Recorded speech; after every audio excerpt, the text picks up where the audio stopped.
Welcome, Northern fans, to the Norsin Around, part of the Grueling Truth Radio Network. As always, I'm your host, James Ernest, along with Alex Gray. Alex, what have the Norse been up to this week? Well, the men's team, obviously, they're off to a good start with their non-conference play. They visited, of course, number 13, West Virginia, and they did lose 92-61. NKU will fall to 9-4 as they enter conference play. Carson Williams had a decent game, 12 points, 6 rebounds. Lavone Holland had joined Williams in double figures with 10. Brennan Gillis matched his career high with 10 points. Jordan Garnett, Jeff Garrett, they balanced the outings. Garnett had 9 and 7 rebounds. Garrett had 7 points with 6 rebounds, I believe. Yeah. Okay. So the Norse, for the first time in their history, have a winning record in non-conference? Yeah. Division I history. I mean, obviously, in Division II, they had plenty of winning records, but the first time in Division I, that's nice. That's a good start. And we'll focus on the positives. Shoot, the couple days before, 2 days before, didn't they have a game like the day after our show last week? Yeah, they played Brescia, I believe, and that was a victory too. Let me pull that up real quick. That was a score of 97-73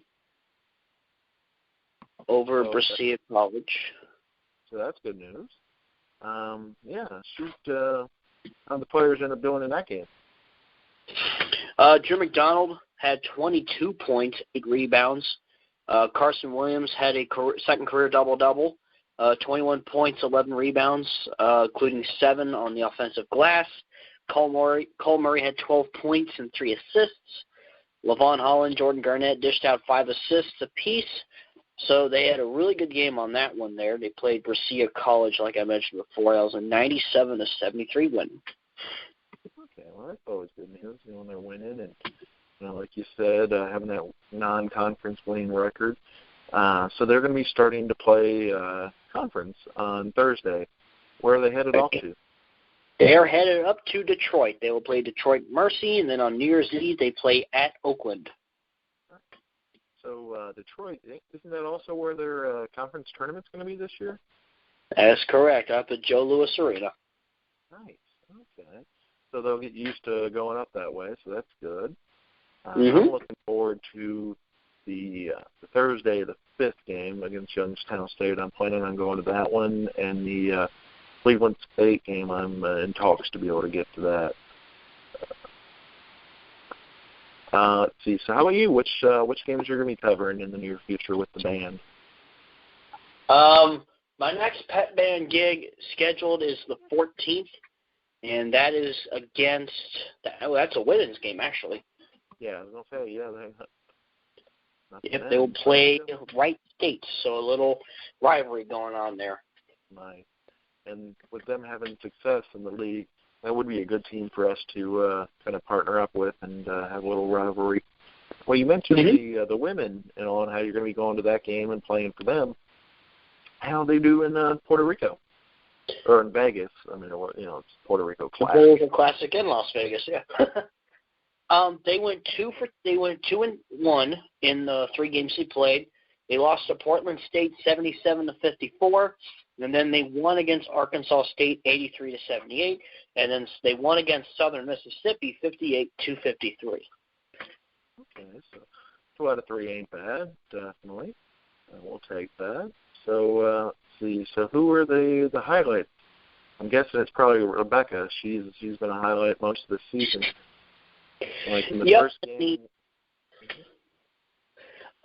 In the Portland State game, Rebecca Lyttle. She netted 16 points, 13 rebounds. Kasey Uetrecht had 9 points, added 5 rebounds, 3 assists. Kelley Wiegman and Laura Thomas dished out 4 assists. That was the Portland State game. In the Arkansas State game, however, so I pull it up, NKU with this victory. Kasey Uetrecht had a very impactful game. She had 23 points.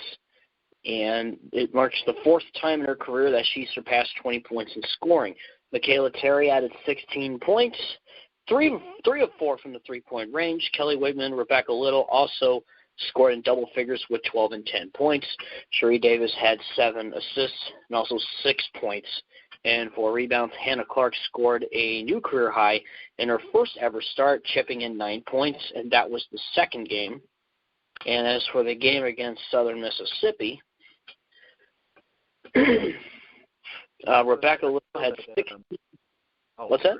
I feel that you're right. That Davis, shoot her 7 assists. That's probably one of the more important stats. You mentioned that one about how she had 7 assists in the game, and that's one of the areas that when it seems, and I don't think it's a coincidence, as the assists go up and of course the turnovers go down on for the team, the odds of winning are definitely dramatically improved. Kind of like how they used to say in the NFL, if you run the ball so many times, you're going to win. Well, if you have so many assists, it seems like with Northern, they tend to win the game. Mm-hmm. I haven't seen a game this year when they've had good assist numbers and not won yet. Now, don't get me wrong, there hasn't always been good assist numbers, but the ones that they do, it's worked quite well for them. Oh, sorry, I'll let you continue with the Southern Mississippi. Oh, you're fine. Rebecca Lyttle had 16 points in that game. She was 6 of 8 from the free throw line. Kelley Wiegman had a double-double, 13 points. Also impressive from the free throw line. She was 5 of 6 shooting. Sheree Davis had a perfect game from the field, shooting 5 for 5 for 12 points. She was one of 3 Norse to sink 2 3-pointers in the win, along with Wiegman and Kasey Uetrecht. And then Mikayla Terry had a career game with 8 assists and also added 7 rebounds and 2 steals. Nice. So it sounds like some of the players are starting to come into their own, like you said, with Sheree. And then which was the one that had 8 assists? Gosh, I forgot. Let me pull it back up here. That was Mikayla Terry. Oh, nice. Okay. So it sounds like things are starting to go in the right direction there. It's not too late for the season to at least, do well and all, and then building blocks, of course. So who do they play next? Let's see. They have 2 Wisconsin trips on the 29th and the 31st. On the 29th, they will play Wisconsin Green Bay, and then the 31st, they'll take on Wisconsin Milwaukee.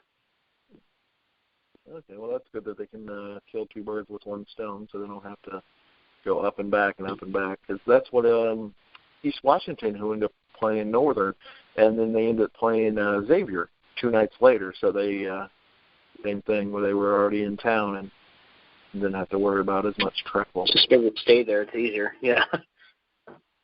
And then same thing like before, as mentioned with the men, going to be at the Cleveland State game on the 5th, and hoping to maybe make it to the game on the 7th as well, but definitely the one on the 5th.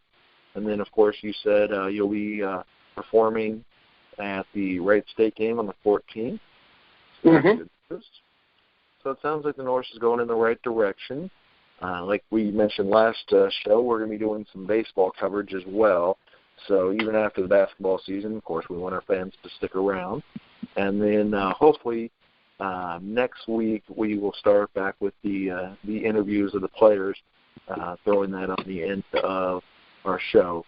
So, of course, want to stick around after the show in future episodes to hear that. So any insight to the Norse? I think that's all I have. Excellent. Yeah, I was going to say it's nice to see Williams. How well he's progressing. Like you said, he's got a second double-double. So, just the team in general seems to be moving in the right direction. Of course, when you run into a buzzsaw like West Virginia, it's kind of hard not to, have what happened. But with conference play coming up, it should be close, competitive games, and we look forward to seeing those. And like we said, the big tournament is starting in March, Detroit, Michigan. So it could be some interesting things in the Norse future. So, fans, thank you for listening to Norsin Around, part of the Growing Earth Radio Network. And we look forward to speaking to you again next